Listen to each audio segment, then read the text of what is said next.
இறை வார்த்தை லூக்கா நற்செய்தி பிரிவு 17 இறைச்சொற்றொடர்கள் 1 முதல் 6 முடிய. இயேசு தம் சீடரை நோக்கி கூறியது: பாவச் சோதனை வருவதை தவிர்க்க முடியாது. ஆனால் ஐயோ, அதற்கு காரணமாய் இருப்பவருக்கு கேடு.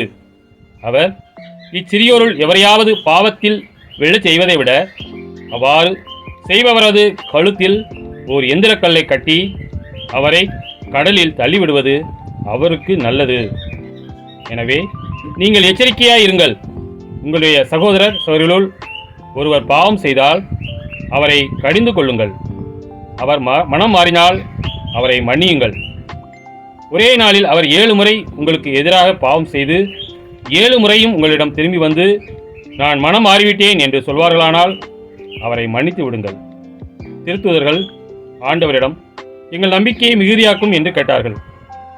அதற்கு ஆண்டவர் கூறியது: கடுகளவு நம்பிக்கை உங்களுக்கு இருந்தால் நீங்கள் இந்த காட்டு அத்திமரத்தை நோக்கி, நீ வேரோடே பேர்ந்து போய் கடலில் வேரூன்றி நில் என கூறினால் அது உங்களுக்கு கீழ்ப்படியும். கிறிஸ்துவின் நற்செய்தி.